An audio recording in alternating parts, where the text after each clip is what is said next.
Hello student, आज हम MSc 4 semester paper third solid state physics का यूनिट 5 का नेक्स्ट टॉपिक डिफेक्ट में जो नेक्स्ट है फ्रैंकल डिफेक्ट करेंगे। इसके पहले हमने शॉर्ट की डिफेक्ट देखा है। फ्रैंकल डिफेक्ट में हम क्या देखते हैं, फ्रैंकल जो डिफेक्ट है वो एक लैटिस वेकेंसी भी है और एक इंटरस्टिशियल डिफेक्ट में भी आता है। इसका मतलब फ्रैंकल में जो है interstitial, lattice vacancies and dislocation सभी प्रकार के जो डिफेक्ट हैं वो किसमें होता है, फ्रैंकल डिफेक्ट में होता है।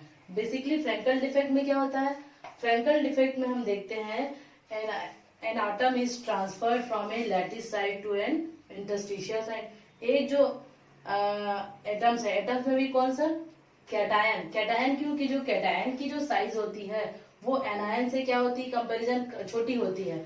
तो एक जो कैटायन है, देखिए यहाँ पर एक अभी ये लैटिस फॉर्मली क्या है, अरेंज है, रेगुलर अरेंज है।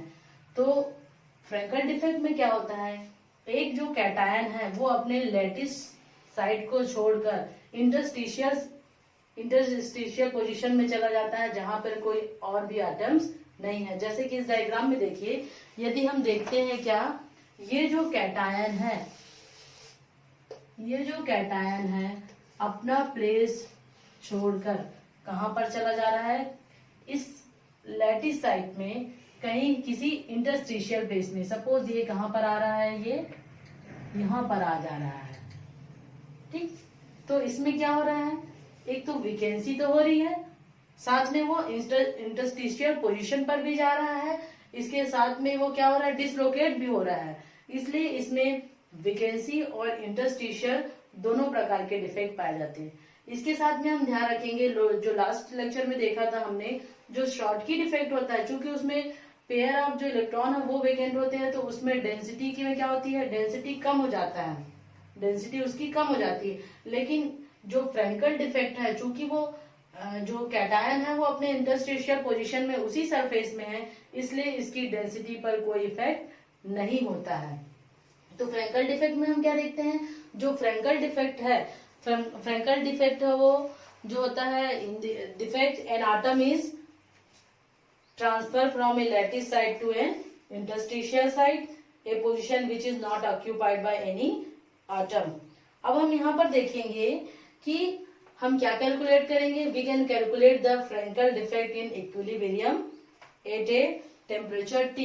किसी भी टेम्परेचर टी पर फ्रैंकल डिफेक्ट किस प्रकार होगा उसको हमको फाइंड आउट करना है, जैसे लास्ट में हमने शॉर्ट की डिफेक्ट का किया था। तो सपोज हमको क्या करना, देखिए इस पोजीशन से कैटायन को हटाने के लिए, इंटरस्टिशियल पोजीशन में ले जाने के लिए हमको कुछ न कुछ एनर्जी की आवश्यकता हुई है। तो यदि हम सपोज हम ये ले लेते हैं कि इस जो कैटायन है उसको उसकी पोजीशन से डिस्प्लेस करने के लिए या इंटरस्टिशियल पोजीशन में ट्रांसफर करने के लिए जो एनर्जी रिक्वायर्ड हुई उसको हम क्या ले लेते हैं, इंटरस्टिशियल एनर्जी। अगर EI ले लेते हैं, उस कंडीशन में यदि यहाँ पर सपोज हमारे पास कितना है, n एटम्स हैं, क्या है हमारे पास, there are n atoms in the crystal. इस क्रिस्टल में हमारे पास कितने एटम्स है, n एटम्स है। और यदि इसके इंटरस्टिशियल पोजीशन, देखिए इस क्रिस्टल में हमारे पास n एटम्स में रेगुलर अरेंजमेंट में, और इसके अभी तो हमने एक किया, और इसके अगर इंटरस्टिशियल पोजीशन में नंबर ऑफ एटम्स कितने हैं, Ni है। Ni is the atoms in interstitial position. Interstitial position में कितने हमारे पास Ni एटम्स हैं, और N एटम्स किस में है, इस क्रिस्टल में है। सपोज यदि number of ways in which n Frenkel defect, यदि हमारे पास फ्रैंकल डिफेक्ट्स कितने हैं, एन फ्रैंकल डिफेक्ट हैं, तो इस एन फ्रैंकल डिफेक्ट्स को हम कितने प्रकार से लिख सकते हैं। इसका मतलब हमको यहाँ पर क्या निकालना पड़ेगा, प्रोबेबिलिटी निकालनी पड़ेगी, थर्मोडायनेमिक प्रोबेबिलिटी हम लेते हैं। हम क्या लिख सकते हैं, the number of ways in which n Frenkel defects can be formed is given by W equals to factorial n upon factorial n minus n factorial n into कितने एन आइटम्स है, इंटरस्टिशियल में कितने position है, N आई items है, हमारे पास कितने Frenkel defect generate हो रहे हैं, एन फ्रेंकल डिफेक्ट हो रहे हैं। तो वो क्या करेगा, किससे लेगा, approximation value n crystal atom से भी लेगा और ये देखेगा कि इंटरस्टिशियल में कितने आइटम्स हैं। तो वहां पर हमारे पास क्या होगा, देखो factorial of n upon factorial of n minus n factorial n into factorial of n i upon factorial of n i minus n factorial n. Okay, यहाँ पर ये चेंजेस है, ध्यान रखेंगे। शॉर्टकट इफेक्ट में हमने पूरे का स्क्वायर लेके किया हुआ था, क्योंकि आपको हो सकता है एक ही क्वेश्चन में क्या करने के लिए आ जाए, आपको कंपैरिजन करने के लिए आए कि what is the comparison of Schottky and Frenkel defect. तो आपको उसकी पूरी डेफिनेशन बतानी पड़ेगी। आप इस डेरिवेशन के माध्यम से भी बता सकते हैं, क्योंकि हो सकता है कुछ में 12 नंबर का क्वेश्चन आ जाए आपको लैटिस वैकेंसीज में, लैटिस वैकेंसी में तो आपको शॉर्टकट और फ्रेंकल डिफेक्ट दोनों को बताना पड़ेगा। ओके, अब देखते हैं हम क्या लेते हैं अब इसके लिए। अब इसके अकॉर्डिंग हम क्या लेते हैं, यदि हमारे पास क्या है, change in Helmholtz free energy, Helmholtz free energy ले लेंगे हमारे पास। अब यहाँ पर देखिए, यदि हमारे पास हमको मालूम है Helmholtz free energy F equals to हम क्या लेते हैं, यू माइनस टी एस। इसलिए आप इस लेक्चर को पढ़ने से पहले या देखने से पहले आप किसको देख लीजिए, शॉर्टकट इफेक्ट को एक बार देख लेंगे तो बहुत अच्छा होगा आपको। तो F equals to U minus T S. तो टी एस यहाँ पर हमारा क्या है, टी एस हमारी यहाँ पर एंट्रोपी है। हमको मालूम है यदि हमारे पास प्रोबेबिलिटी फाइंड आउट हो रही है तो हमारे पास क्या फाइंड आउट होगी, एंट्रोपी भी होगी, क्योंकि S इक्वल्स टू हमारे पास क्या फार्मूला है, के बी लॉग ऑफ W। तो W की वैल्यू हमारे पास क्या है, ये आई है। तो यहाँ से हम किसकी वैल्यू निकाल लेंगे, S की वैल्यू निकाल लेंगे। और U की वैल्यू क्या होगी, U इक्वल्स टू हमारे पास होगा, क्योंकि हमको मालूम है एक इंटरस्टिशियल एक जो कैटायन है उसको हमको क्या करने के लिए, पोजीशन से क्या करने के लिए, ट्रांसफर करने के लिए, इंटरस्टिशियल पोजीशन में ट्रांसफर करने के लिए हमको EI एनर्जी की आवश्यकता हो रही है। तो हमारे पास नंबर ऑफ फ्रेंकल डिफेक्ट्स कितने हैं, N है। तो कितनी एनर्जी की आवश्यकता होगी, N EI की हो जाएगी। ओके, तो हम क्या कर देंगे, इसकी वैल्यू को यहाँ पर सब्स्टिट्यूट कर देंगे। तो जब हम यहाँ पर सब्स्टिट्यूट करेंगे, ध्यान रखेंगे ये थोड़ा मैथमेटिकल पोर्शन है तो आप इसको कॉपी में बनाते हुए चलेंगे। F इक्वल्स टू हमारे पास आएगा N EI माइनस क्या हो जाएगा, K beta T log of W। W की वैल्यू हम सब्स्टिट्यूट कर देते हैं। W की वैल्यू सब्स्टिट्यूट करेंगे तो देखिए क्या आ जाएगा, W की वैल्यू हम सब्स्टिट्यूट करें तो हमारे पास आएगा, देखिए factorial N upon N minus factorial N into Ni factorial upon Ni minus N factorial N। अब हम क्या करेंगे, अब हम किससे फाइंड आउट कर लेंगे, स्टर्लिंग फार्मूला से फाइंड आउट करेंगे। अकॉर्डिंग टू स्टर्लिंग अप्रोक्सीमेशन, किसी भी जो लॉग की जो फैक्टोरियल फॉर्म में जो वैल्यू है उसको किसने बताया था, स्टर्लिंग ने बताया था। और उन्होंने क्या कहा था, log of factorial x equals to x log x minus x। यहाँ से हम इसकी क्या कर लेंगे, वैल्यू फाइंड आउट कर लेंगे। मैं वैल्यू डायरेक्ट रख रही हूँ, आप एक बार देख लेंगे उसकी। इसकी जब हम वैल्यू फाइंड आउट करेंगे तो हमारे पास क्या वैल्यू आती है इसकी, देखिए ध्यान से। इसकी मैं डायरेक्ट वैल्यू रख रही हूँ यहाँ से, F equals to N EI minus T K beta. ध्यान रखेंगे आप लोग, इसको निकाल लीजिएगा। इसकी जब हम वैल्यू निकालेंगे स्टर्लिंग फार्मूला थे तो हमारे पास आता है N log N plus Ni log of Ni minus N minus N log of N minus N। Okay, N minus N log of N minus N minus ni minus n log of ni minus n minus 2n log n। इसको आप Stirling formula से log ऑफ factorial x equals to x log x minus x से जब इसको open करेंगे तो हमको ये वाला इक्वेशन मिलता है। अब हम क्या करते हैं, थर्मल इक्विलिब्रियम कंडीशन में जब यहाँ पर हम क्या लेते हैं, थर्मल इक्विलिब्रियम कंडीशन लेते हैं, उस कंडीशन में हमको ये क्या मिलता है, हमको ये मिलता है क्या, del F upon del N at constant T equals to 0। जब हम इसको क्या कर देंगे, हेल्महोल्ट्ज फ्री एनर्जी को n के रिस्पेक्ट में डिफरेंशिएट करेंगे, जबकि हमारा टेम्परेचर कैसा है, कांस्टेंट है, तो थर्मल इक्विलिब्रियम कंडीशन में हमको इसकी वैल्यू क्या मिलती है, 0 मिलती है। इसका मतलब इसको हम डिफरेंशिएट कर देंगे, उसको इक्वल टू 0 कर देंगे। तो ध्यान रखेंगे जब हम इसको डिफरेंशिएट करेंगे तो हमारे पास क्या वैल्यू आएगी, देखिए ध्यान से, ei माइनस, जब इसको करेंगे तो ये 0 हो जाएगा, ये 0 हो जाएगा क्योंकि यहाँ पर स्मॉल n नहीं है, 0 कांस्टेंट हो जाएगा।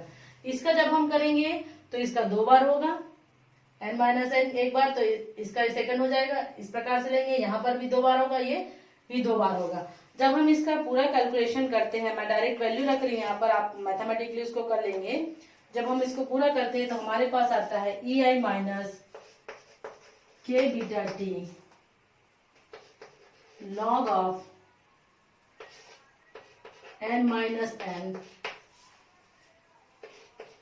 ni minus n upon n square equals to 0, क्योंकि हमने अभी लिया है इसमें थर्मल इक्विलिब्रियम कंडीशन में जो हमारे पास जो हेल्महोल्ट्ज फ्री एनर्जी वो किसके बराबर आ जाती है, डिफरेंशिएट करने से 0 के बराबर आ जाती है।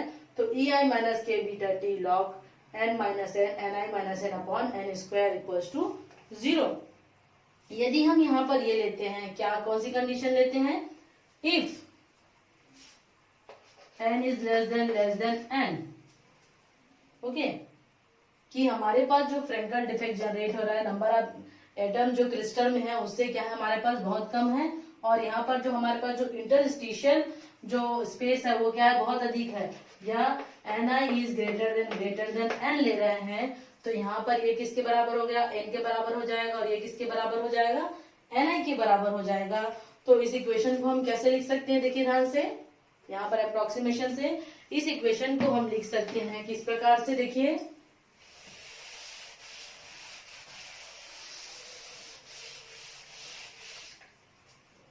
इसको मैं मिटा देती हूँ।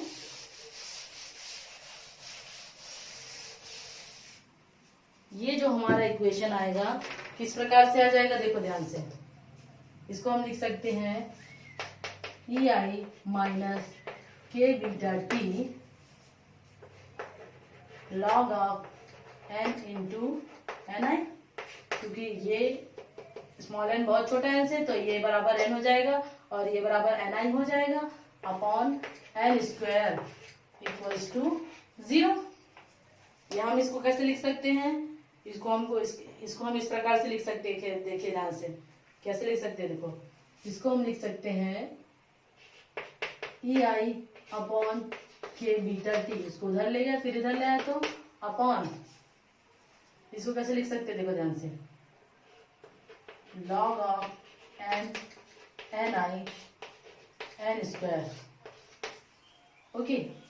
या फिर इसको हम कैसे लिख सकते हैं, इसको इस प्रकार से भी लिखा जा सकता है, देखो ध्यान से, log of ni minus 2 log n, क्योंकि हमको n की वैल्यू चाहिए। या फिर इसको हम कैसे लिख सकते हैं, और इसको हम इस प्रकार से लिख सकते हैं, देखिए ध्यान से, क्योंकि हमको log n की वैल्यू चाहिए, log of n equals to, ध्यान से देखेंगे इसको, log of n equals to 1/2 log of n into ni minus ei 2k beta t, okay, 2k beta t। यहाँ से हम क्या लिख सकते हैं, लॉग को हटा लेंगे तो हमारे पास क्या आ जाएगा, एक्सपोनेंशियल वैल्यू आ जाएगी तो एक्सपोनेंशियल वैल्यू में हमारे पास क्या आएगा, देखो ध्यान से, जब हम इसको करेंगे तो n इक्वल्स टू क्या हो जाएगा, देखो ध्यान से, n into ni 1/2 exponential of minus ei upon 2k beta t। Number of जो फ्रेंकल डिफेक्ट्स है कितना जनरेट होगा, देखिए हमारे पास n equals to n dot ni 1/2 exponential of minus ei upon 2k beta t। This was that n should be proportional to, n किसके proportional हो रहा है, एक्सपोनेंशियल के फॉर्म में इसके प्रोपोर्शनल हो रहा है। तो ध्यान रखेंगे ये हमारा किसके लिए आया, फ्रेंकल डिफेक्ट के लिए आया। और जो अगर हम देखते हैं जो फ्रेंकल डिफेक्ट है मोस्टली किसमें पाया जाता है, मोस्टली हमारे पास पाया जाता है commonly found in silver halides. किसमें पाया जाता है, सिल्वर हैलाइड में पाया जाता है। तो ये हमारा क्या हो गया, number of Frenkel defect find out हो गया। किसमें फाइंड आउट हो गया हमारे पास, फ्रेंकल डिफेक्ट। अब देखिए इसके पहले वाले लेक्चर में हमने शॉर्टकी डिफेक्ट किया और ये हमारा फ्रेंकल डिफेक्ट। तो आपके पास क्वेश्चन कैसा आएगा, दोनों में हो सकता है कंपैरिजन करके बताइए, या आपको 12 नंबर या 15 नंबर का आपको क्वेश्चन दिया जा सकता है कि लैटिस वेकेंसीज में आप शॉर्टकी और फ्रेंकल डिफेक्ट को बताएंगे। तो आप उनका क्या निकालेंगे, अप्रोक्सीमेशन कंसंट्रेशन ऑफ डिफेक्ट निकालेंगे, जैसे हमने उसमें निकाला था। ये हमारा किसका हो गया, फ्रेंकल डिफेक्ट का हो गया।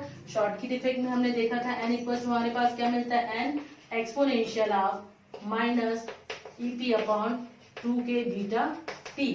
तो यदि आपको डिफरेंस आता है तो आप इनके किसमें नंबर ऑफ जो डिफेक्ट्स है उसके आधार पर इसमें आप क्या कर सकते हैं, डिफरेंस कर सकते हैं। एक उसका डेफिनेशन हो जाएगा। जो शॉर्टकी डिफेक्ट है वो सिर्फ लैटिस वेकेंसी को बताता है, उसमें सिर्फ क्या पेयर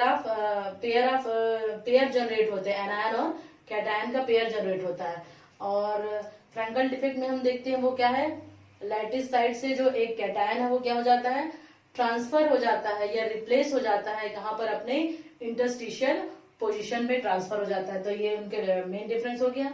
जो शॉर्टकी डिफेक्ट है उसमें डेंसिटी में क्या होती है, कमी होती है, लेकिन फ्रेंकल डिफेक्ट में डेंसिटी में कमी नहीं होती। ध्यान रखेंगे ये हमारा किसमें है, फ्रेंकल में है, फ्रेंकल डिफेक्ट में है, और ये हमारा किसमें है, शॉर्टकी में है। तो इसलिए मैं बार बार बोल रही हूँ कि आप एक बार शॉर्टकी डिफेक्ट को पढ़ेंगे। इसमें डेंसिटी डिक्रीज होती है, इसमें डेंसिटी में कोई चेंजेस नहीं आते। तो इस प्रकार से यदि कुछ यूनिवर्सिटी में 2 नंबर और 4 नंबर के क्वेश्चन भी आते हैं कि आप इनमें क्या करिए, अंतर बताइए, तो आप अंतर कर सकते हैं। इसके साथ में ध्यान रखेंगे कि इसके लिए रेफरेंस बुक आप क्या ले सकते हैं, रेफरेंस बुक में आप सॉलिड स्टेट फिजिक्स में कीटल की बुक ले सकते हैं, पिल्लई की बुक ले सकते हैं, या गुप्ता एवं कुमार की बुक ले सकते हैं। ओके, तो मुझे उम्मीद है कि आपको ये टॉपिक जो है समझ में आया होगा। अगर आपको कोई भी प्रॉब्लम है तो आप मुझे कमेंट करके पूछ सकते हैं। Thank you very much.